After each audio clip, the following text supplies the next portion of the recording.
Soy Todd, el virtuoso escriba de manos puras, un poseedor de pureza. Soy el que ahuyenta la maldad, que escribe la verdad, que detesta la falsedad, cuya pluma defiende al Señor de todas las cosas.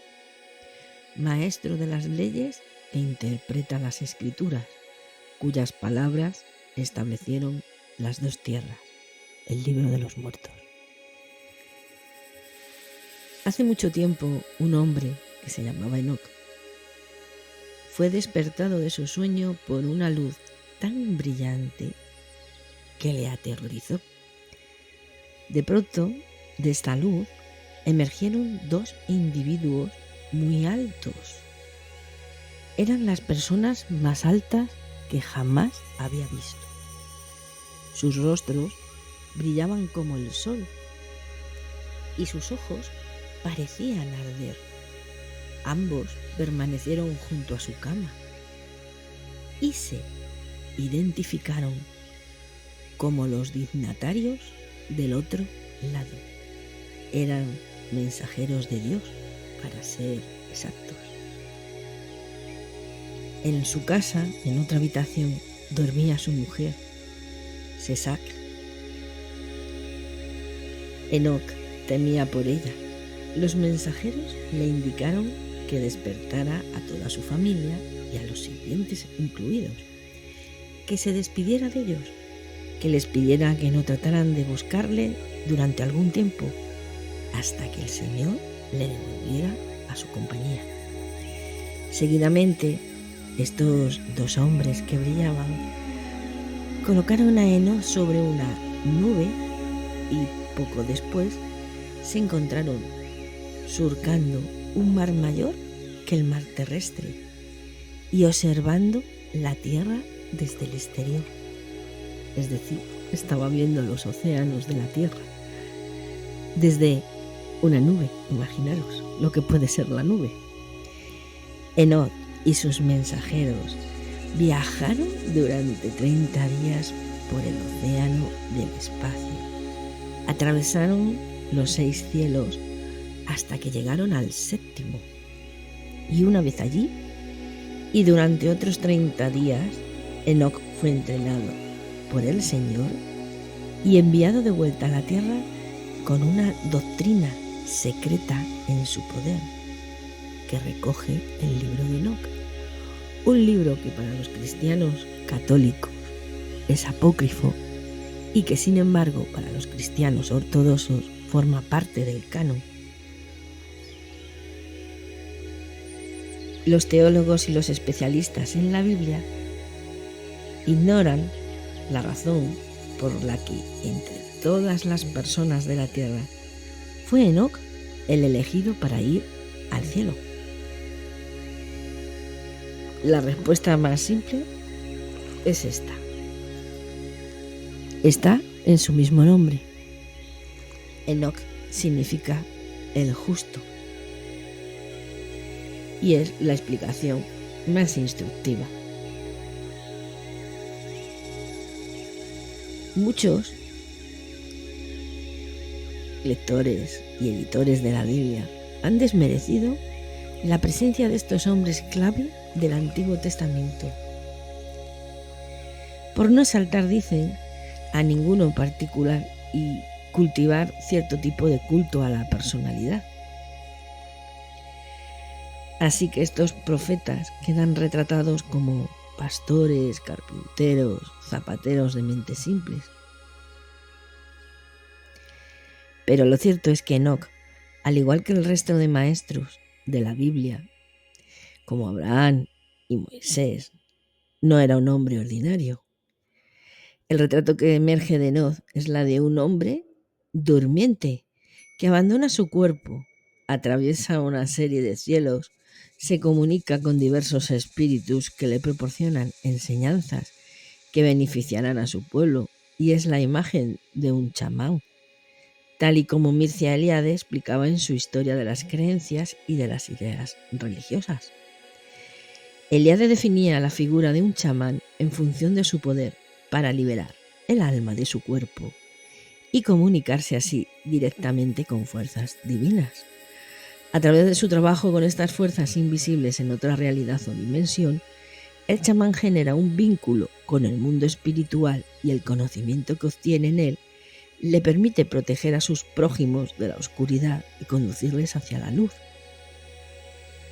Esto fastidia un poco a los que solo dicen que es un ovni lo que mueve a Enoch, pero es que es mucho más profundo, lo cual no quiere decir que no viera ovnis y los intentara explicar con el lenguaje de su generación. El retrato de Enoch se amplía considerablemente si tenemos en cuenta que los egipcios en otra vida la habían denominado Tok o Tuti y que le consideraron uno de sus dioses más populares. Para los griegos, Enoch tenía otro nombre, Hermes Trimegisto. En la antigua Grecia, Hermes constituyó una guía de las almas para alcanzar el reino de la vida eterna. Su herramienta recibió el nombre de caduceo, ese que estáis viendo ahí con las dos serpientes y que está hablando de esa corriente que sube por nuestra columna desde el chakra sacro.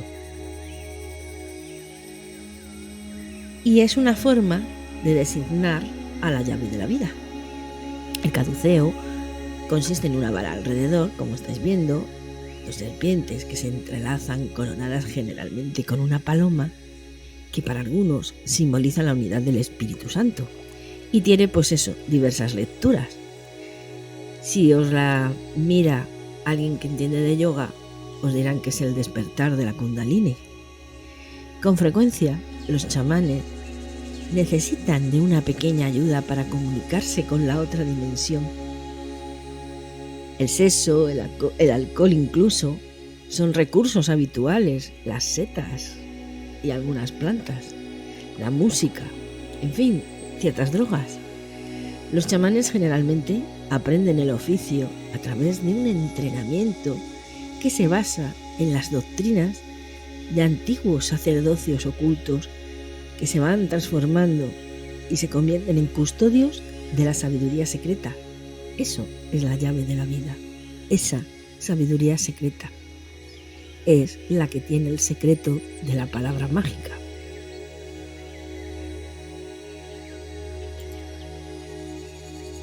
Hay que decir que los antiguos chamanes no eran unos místicos radicales ni se disociaban de las etnias o pueblos a los que pertenecían.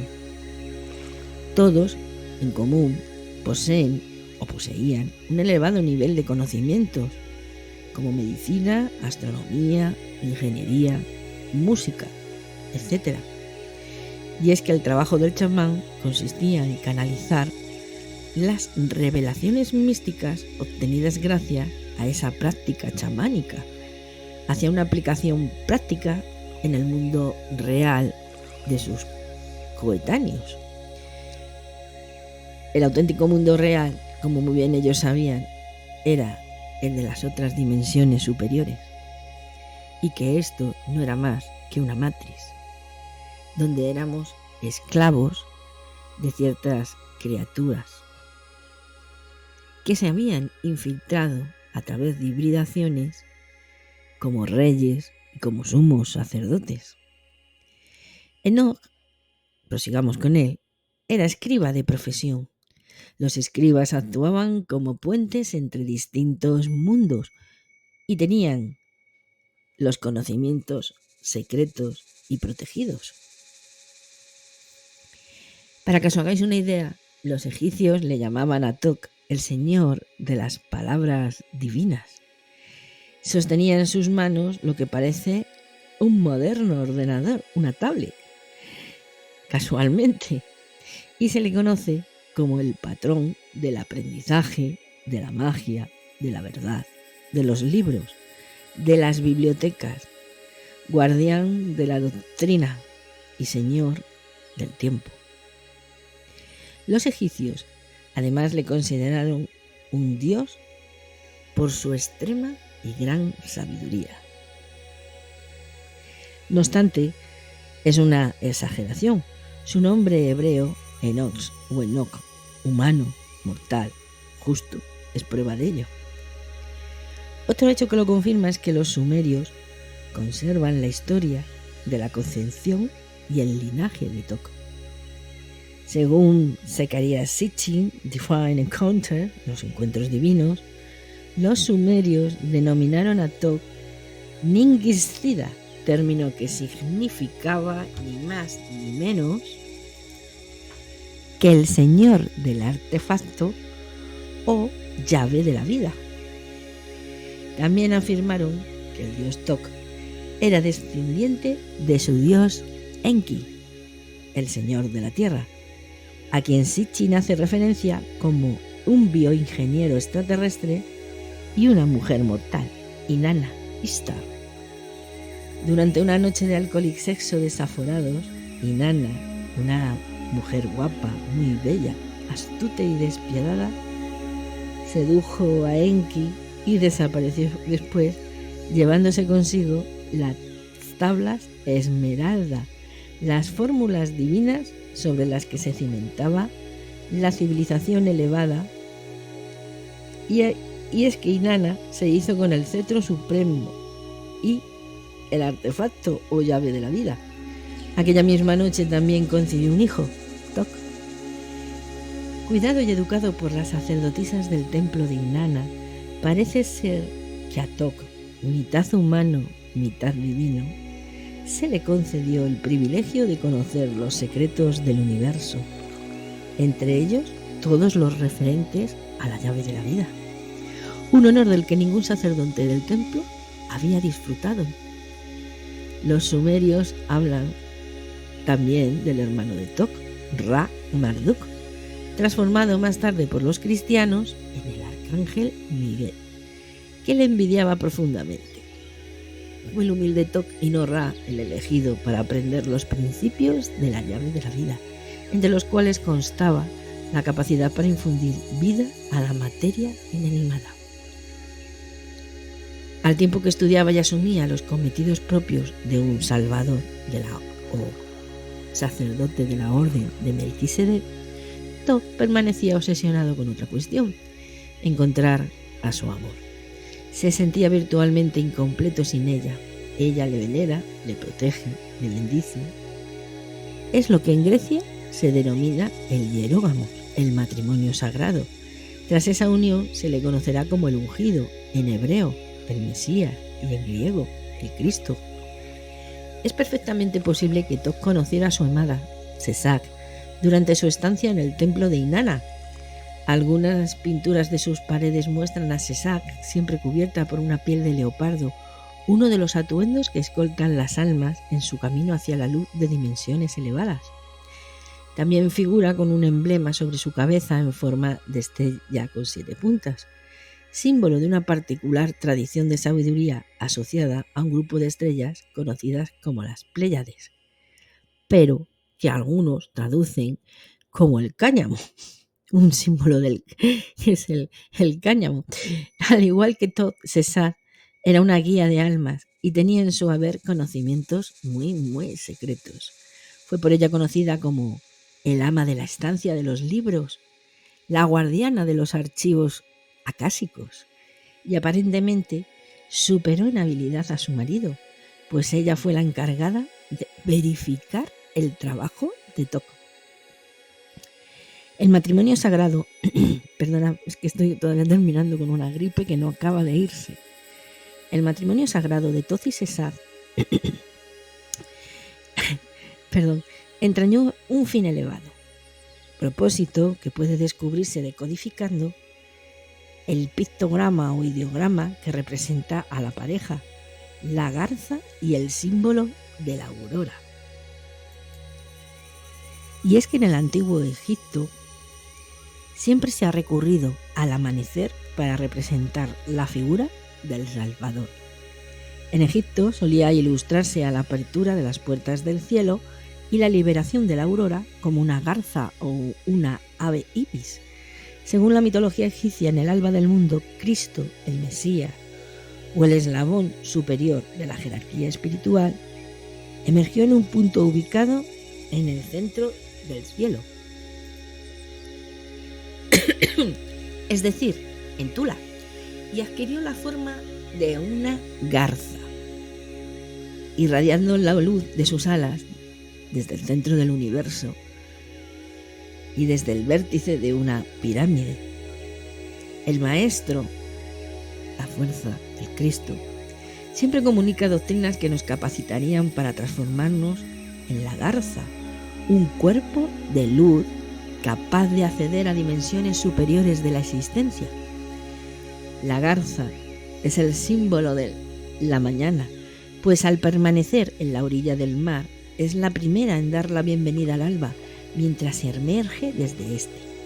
Entre los egipcios se concibe a la garza, también conocida como Venu, el ave de la creación, el ave fénix, como el símbolo de la regeneración, de la resurrección, el presagio de la llegada de la luz.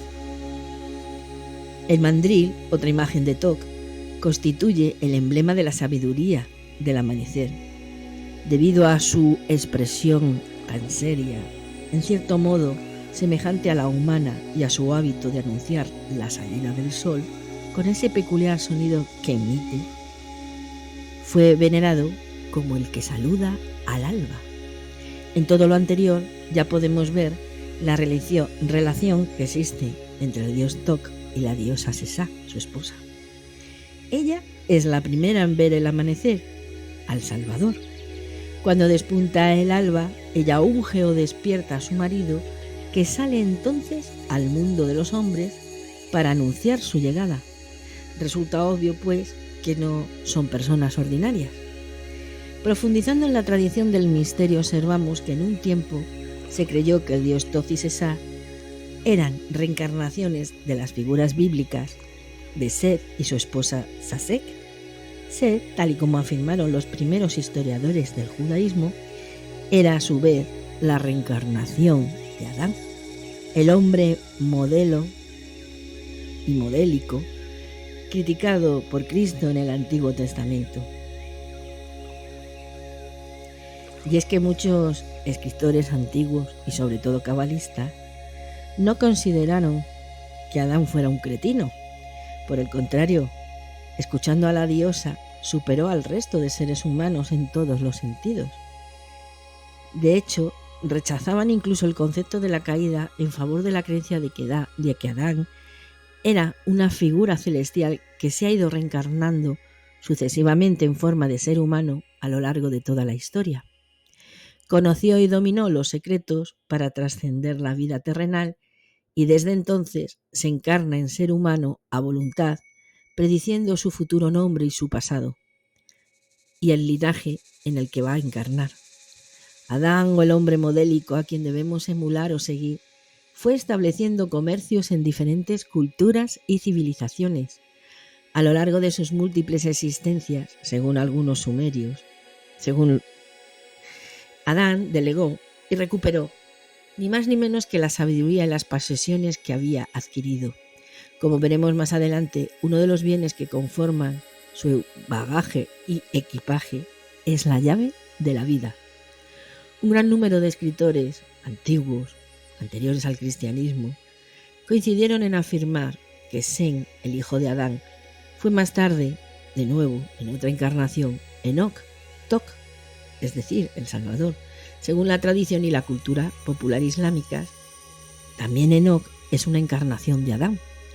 Y este hecho arroja una asombrosa cantidad de luz de que esta entidad continúa reencarnándose con el fin de cumplir siempre una misión espiritual para la humanidad. Flavio Josefo, historiador del judaísmo, señaló que los hijos de Sem, denominados la fundación, tienen relación con un plan mesiánico para la salvación de la humanidad, antes de que acontezca siempre un cataclismo. Estos hijos de la luz construyeron un enorme templo, la Gran Pirámide, para las generaciones venideras. Un día, la garza se posará de nuevo sobre el vértice de la pirámide y transmitirá un conocimiento que nos capacitará para regresar a nuestro verdadero hogar, a nuestro verdadero estado antes de la caída.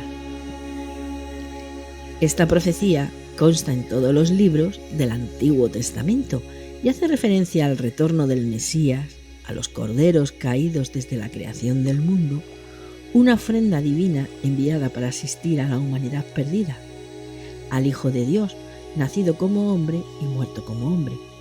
Los eruditos del judaísmo ya identificaron más tarde a esta misma entidad espiritual, y esto lo dice hasta el propio Jesús, como el profeta Elías, del 850 a.C., cuyo nombre significa Yahvé es Dios. Es aquel que finalmente traerá la paz al mundo y será el precursor y compañero del Mesías. Por esta razón se le denomina Salvador. El mismo Jesucristo identificó a San Juan Bautista como reencarnación de Elías. Esta es, en definitiva, la verdadera razón por la que no fue elevado a los cielos. Este sublime mensajero espiritual, que en diferentes momentos fue Sem, Adán, Enoc, Elías, Toc, San Juan Bautista, entre otros, encaja a la perfección con la figura y el cometido de un Salvador, el profeta de Cristo. El libro de Enoc afirma que mientras éste permaneció en el cielo, recibió su preparación directamente del Señor. ¿Existe prueba de ello? Pues bien, más de un centenar de frases atribuidas a Jesús en el Nuevo Testamento se puede decir que tienen sus precedentes en los libros de Enoc, el cual data de al menos 200 años antes de Cristo. Aunque es cierto que se suele decir que los libros de Enoc fueron escritos antes del diluvio universal, esto sí lo situaría más o menos 8000 años antes de Cristo. Las palabras de Cristo, bienaventurados los mansos, porque ellos poseerán la tierra, es muy parecida a la que dice Enoc en el capítulo 6, versículo 9. Los elegidos poseerán la luz, la alegría y la paz, y suya será la tierra. El término bíblico hijos de la luz podría corresponder al de generación de luz de Enoc. Este afirmó: y ahora llamo a los espíritus del bien desde la generación de la luz y cambiaré a aquellos que han nacido en la oscuridad. La descripción que Jesús ofrece de la vida futura de los justos coincide casi literalmente con el pasaje de Enoc 54. Todos los justos devendrán en ángeles en el cielo. Mateo reproduce las palabras de Jesús del siguiente modo: en la resurrección ellos son como ángeles de Dios en el cielo. La expresión Hijo del Hombre, con frecuencia atribuida a Jesús, se utilizó mucho antes en el libro de Enoc. Él mismo fue designado como Hijo del Hombre por Dios. Y así la lista continúa. La hipótesis de que la doctrina de Jesús estuvo precedida por la de Enoc y por tanto no era original, ha turbado tanto a la historia, a tantas personas, especialmente a los líderes de la Iglesia Católica Cristiana, que prohibieron los libros de Enoc e intentaron destruir todas las copias existentes, diciendo que eran libros que hablaban de magia y de otras historias. Probablemente nunca hubiéramos llegado a conocer las doctrinas secretas de no haber descubierto James Blue una copia del libro en Etiopía en el año 1773. Para el cristianismo es más que inquietante que Enoc proclamara su contacto directo con el Señor, pero no lo es en absoluto si aceptamos que estas dos figuras son en realidad complementarias y trabajan en común por la ascensión del ser humano. Como mínimo, este paralelismo sostiene la noción de que ambos obtuvieron su inspiración del mismo manantial, la fuente. Es muy probable que Enoc, el Salvador, fuera adoctrinado por el propio Jesús, Cristo, y enviado de nuevo a la tierra, como un anticipo de lo que sucedería más tarde. Durante un periodo de tiempo indefinido después de su viaje a Tula y su regreso a la tierra, Enoc permaneció escondido y ninguno de los hijos del hombre supo hallarle ni descubrir el lugar donde se ocultaba ni saber qué había sido de él. Esto no lo dicen sus libros. Conviene decir que donde se encontraba el hogar de Enoch. Según don Cedric Leonard, Quest for Atlantis, la conmovedora historia acerca de los orígenes de Enoch Tok emerge del libro de los muertos egipcio, el cual se remite a la historia de la Atlántida. Enoch nació en una lejana tierra al oeste rodeada de agua. El sobrenombre con el que se conocía esta tierra era la Isla de la Llama, que está en el mar. Esto lo dice el himno de Ramsés IV y los textos de la pirámide.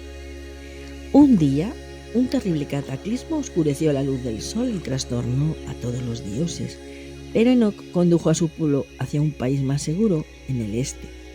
De esto debemos concluir que Enoch Todd, tal y como sostiene la tradición del misterio, era un morador de la Atlántida.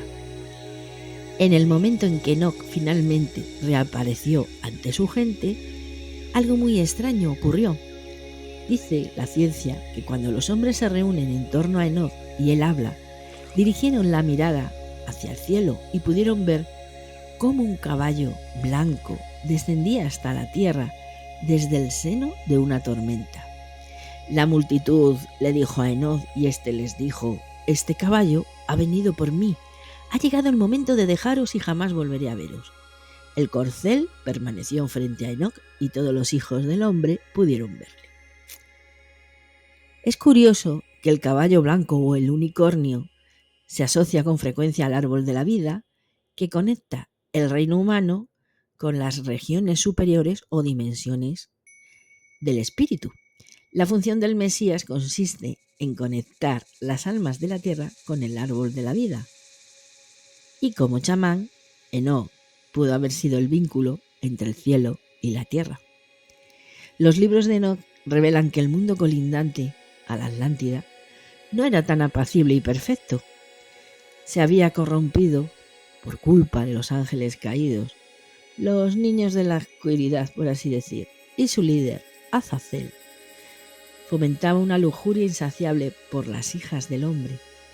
La descendencia híbrida entre ser humano y alien de estos seres extraterrestres fueron sometidos a la esclavitud y a vejaciones sexuales por los ángeles caídos.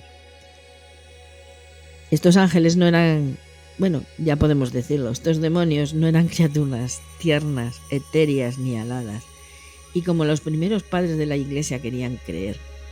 Los manuscritos del Mar Muerto ponen énfasis en que estas criaturitas se encontraban ya en los cuerpos de los seres humanos antes de descender del cielo, lo que únicamente podría significar que eran extraterrestres. Existen repetidas y detalladas descripciones de su llegada, incluso en la Biblia, aunque es ahora cuando se está empezando a comprender su relevancia. Su regreso estaba acompañado por luces, relámpagos, fuego, humo, viento, torbellinos, temblores de tierra y truenos. Y tuvieron tanto morro que hasta yo creo que se llegaron a hacer pasar con esos fenómenos por el mismísimo Dios. De ahí que encontremos en la Biblia un Dios de amor y por otro lado un Dios que toma partido, que es vengativo y que le dan auténticas pataletas. Todo esto nos lleva a concluir que estos seres u observadores viajan en una estridente nave espacial, malean constantemente el tiempo-espacio al atravesar sus dimensiones y hasta cambiaron las líneas de tiempo de la humanidad. Sea como fuere, tal y como Jacob Sherhorn comenta en Extraterrestrials in Biblical Prophecy, es más seguro leer mensajero extraterrestre o miembro de tripulación cuando aparece la palabra ángel en la mayoría de los casos. Que existir existen, no estoy diciendo que no, pero que muchas veces se han confundido. Estos seres interfirieron en cuestiones humanas ancestrales y es posible que todavía lo estén haciendo, más que posible. Iros a los libros y comentarios de autores como David Icke, pero con cuidado, con mucho discernimiento. Enoch intercedió, se enfrentó a estos caídos advirtiéndole de que su juicio era próximo e inminente. y que era inminente también el advenimiento del Señor. Esto implicaba una visita de Cristo en un tiempo anterior al diluvio universal.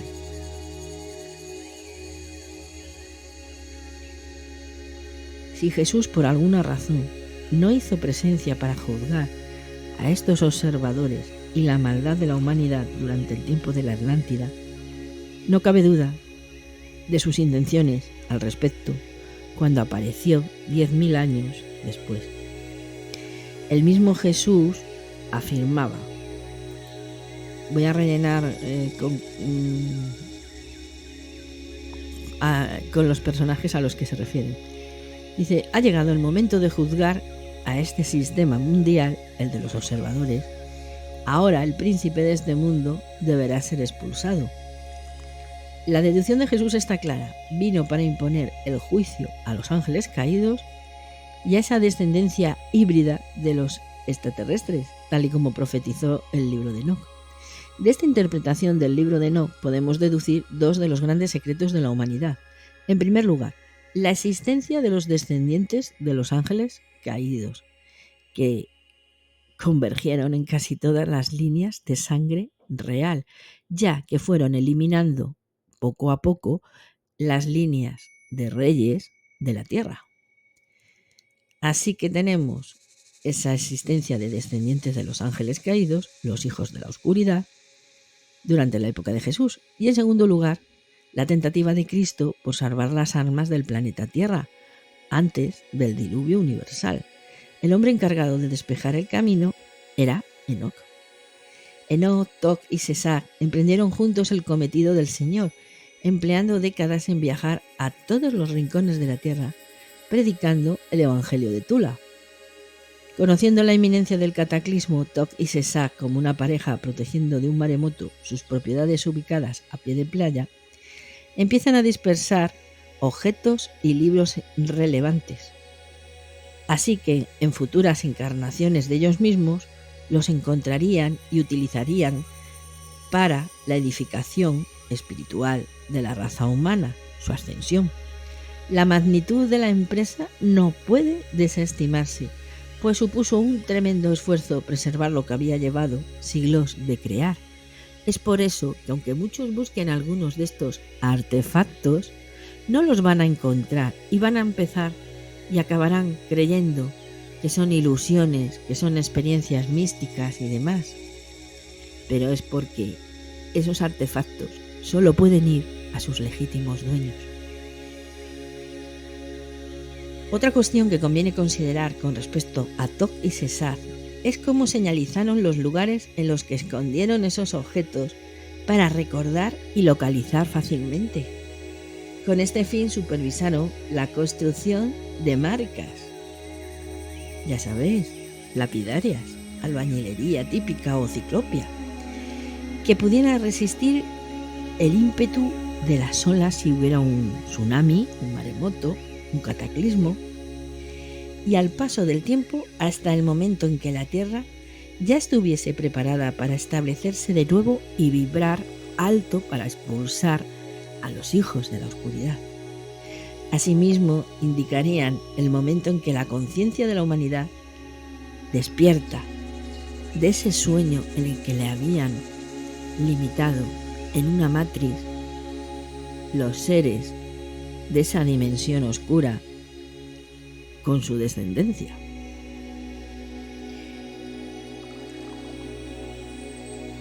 Cuando la humanidad despierta de su letargo, reclamará la sabiduría secreta de Tula, del Cristo, de Enoc, que es el que la trae. Del mismo modo, indicarían los lugares donde una avanzada civilización decidió refugiarse durante el cataclismo. Una de las pistas que dejan para cuando vuelvan a encarnar son las tradiciones donde, de repente aparece un perro, uno de los símbolos sagrados de Enoc Toc. Se cree que se trata de la conexión a la estrella Sirio. Si no es un perro, es un chacal. Un lobo. La más importante para los egipcios, por cierto. Y, oh coincidencia, Sirio suele representarse con una cruz insertada en un círculo, el símbolo de Tula, un símbolo de Tula que encontraréis en el mundo celta, en catedrales como marca lapidaria o en infinidad de monumentos precolombinos. El profesor Konstantin Katoy y su esposa María, allá por los años 30, eran científicos y arqueólogos. Descubrieron que en ciertos lugares se da de una extraña manera una alta concentración de energía electromagnética y que en todos ellos existen extrañas esculturas de piedra con señales crípticas y jeroglíficas y el símbolo de Tula. Cerca de Sicilia, Katoy y su esposa localizaron una inmensa esfinge de piedra. La figura muestra la cabeza de un perro, por lo que rápidamente se la asoció con Enoc. La pareja encontró otras obras arqueológicas de este estilo en Albania, en Grecia, en España, Portugal y Libia. Katoy escribió al respecto: todas estas grandes esculturas de piedra albergan secretos de los antiguos tiempos de los que datan. Su lenguaje es absolutamente desconocido debido a que se trata del lenguaje mágico de los animales, compuesto por símbolos que representan formas animales y humanas grabadas sobre roca para recordar a las futuras generaciones los preceptos de aquellos antiguos hombres sabios que obtuvieron de los mensajeros de Dios. Creo que Tok, en realidad, viajó a diferentes lugares del antiguo mundo y allí donde estuvo se colocó una inmensa talla de su propio símbolo, el perro, y en algunos casos figuran dos perros, simbolizando respectivamente a Tok y a Sesak. Y es cierto que incluso en la antigua Roma, Tok llegó a ser ilustrado con una cabeza de perro y sosteniendo la llave de la vida y la vara con la serpiente, el caduceo. Otro objeto atribuido a Tok y a Sesak es el zodíaco de Somerset, un planetario prehistórico conocido como el Templo de las Estrellas. Este tiene un diámetro de 16 kilómetros. Sus montañas y ríos artificiales conforman signos zodiacales y se crearon con la clara intención de ser vistos desde el aire. Y en el centro se encontraba una figura enigmática, un caballo blanco. El zodíaco de Somerset constituye toda una señal de alarma para el comienzo de la era de Acuario, esta que comienza esta semana. Fuera del zodíaco se encuentra la figura del gran perro, supuestamente con la función de proteger el Templo de las Estrellas. El objetivo de su construcción es establecer la marca o señal y al mismo tiempo estampar la firma del autor. Es más que probable que, como dice el refrán, no es conveniente poner todos los huevos en la misma cesta por si viene la zorra y se los come todos. Tok y Sesak ubicaron uno de sus escondrijos en la península del Yucatán, en Guatemala. Según Edgar Cayce, la creación del templo de Iltar data del año 10.640 a.C. y esto que hace años lo tomaban como una teoría de magufos, Graham Hancock y arqueólogos muy serios están demostrando que América es mucho más antigua la presencia humana de lo que se habían imaginado y que no todos entraron por Berín y que muchos de esos monumentos son mucho más antiguos de lo que se les había ya fechado.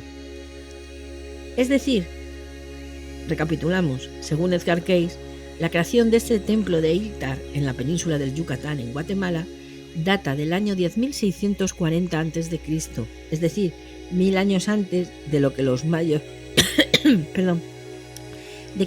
registraran la destrucción provocada por el diluvio.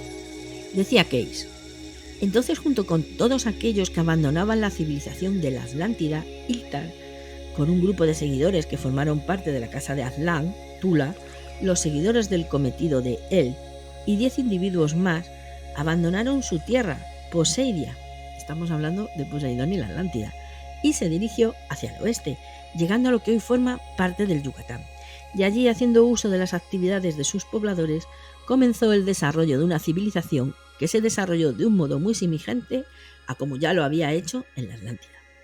Se cree que en la construcción del templo piramidal de Iltar, conocido como el Templo del Sol o el Templo de la Luz, participaron fuerzas físicas y también espirituales. Cuando se aproxime el tiempo de los cambios, ya, este templo será redescubierto y se revelarán los conocimientos guardados en él. Estos lugares secretos son tantos que se les podría dedicar una serie completa de programas de podcast. Se trata, de hecho, de un tema que deberá discutirse en los más altos niveles gubernamentales. Porque ¿se imaginan el valor que tienen esas ciudades de nuestros ancestros? Solo el oro que contienen asciende a cientos de trillones de euros. La localización de estos emplazamientos está limitada a nuestra capacidad para creer en ellos. Y si digo esto de su valor material, es porque solo con una de estas ciudades que apareciera, si se hiciera lo justo, se podría perdonar la deuda mundial y nuestra habilidad para encontrar físicamente. En la obra Angels Don't Play This Hard, Jen Manning y el Dr. Nick Beggy describen el ARC como un sistema de armas de varias funciones de características extraordinarias. El HAR emite hacia la frágil ionosfera de la Tierra frecuencias específicas a modo de ondas de radio. El HAR es el excéntrico sueño de un científico hecho realidad. Desde su sala de control situada sobre el planeta, por la zona de Alaska, los científicos del HAR poseen la capacidad, entre otras cosas, de programar directamente la conciencia humana. Es decir, que estos angelitos actuarían como verdaderos disjockeys sin conciencia, gobernando a la humanidad a su modo, tocando la mente humana como si de un instrumento, un arpa, se tratara. Mientras, nosotros fuimos poniendo nuestro empeño en conocer y en aprender la sabiduría de la llave de la vida.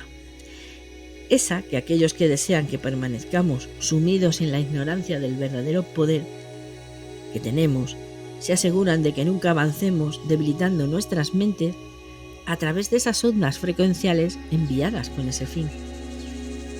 Por otra parte, en manos de un ser racional, el HAR podría utilizarse para tomar parte en la transformación espiritual de la humanidad. Pues no en vano, esto tiene cierta semejanza con el mito de Orfeo, el Cristo de la mitología griega, que tocaba su lira de un modo tan apacible y hermoso que llegó a amansar a las bestias, transformándolas en ángeles. Al igual que el Salvador actual, Orfeo fue el precursor o profeta de otro Cristo, su alter ego divino, Dioniso.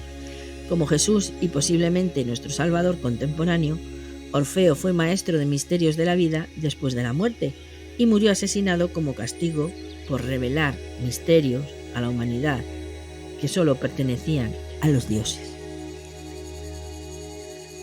Otra de las características del HAR, visto desde el mundo espiritual, esotérico y que nos incumbe, es que posibilita acceder al interior de la Tierra, aparte de provocar terremotos, ¿no? Pero bueno, de este modo la Tierra se convierte en una gota de agua en el microscopio de un científico. Con el HAR se permite a los científicos observar a través de la burbuja y localizar ocultos emplazamientos de minerales o de ciudades subterráneas, o de donde se escondían los arcontes y pactar con ellos, como parece que se ha estado haciendo. Se cree que el HAR ha sido la historia más encubierta de finales del siglo XX y lo que llevamos del XXI. Encubierta y escondida incluso en el ámbito gubernamental, con el fin de ocultar los auténticos poderes de esta tecnología, posiblemente de origen extraterrestre o híbrido. Lo que no cabe duda es que las ciudades perdidas y los emplazamientos de sabiduría ancestral, las tulas, ya han sido descubiertas por la élite. de ahí que estén en el Polo Norte, de ahí que manden a Will Smith a ver los pasadizos de Guatemala, sino lo van contando en películas y en el Netflix. Así son, como nos tienen por tontos. Y ya sabes, si te ha gustado nuestro programa, pues suscríbete, dale a la campanita para no perderte las actualizaciones y ningún episodio y ponnos algún comentario diciéndonos qué te ha parecido, qué dudas tienes, no estoy de acuerdo, si estoy de acuerdo, todo desde el respeto y desde la educación. Un abrazo muy fuerte a todos. Cuando pasen unos programas os voy a decir las fuentes para que no me entre comillas crucifiquéis pensando que todo esto me lo he sacado yo de la mollera. Todo esto está en libros de grandes especialistas, de grandes estudiosos de los temas bíblicos y de los textos sagrados y de la egiptología. Así que bienvenidos y que espero que os quedéis aquí con nosotros, ¿vale? Y seamos muy amigos y estemos así. Lo que más adelante tengo que, cuando tenga ya la webcam, es empezar a hacer vídeos en directo y demás, y que podáis participar y demás a través del chat y todo lo demás. Pero ya se irá andando, ¿vale? Un besito y hasta la próxima.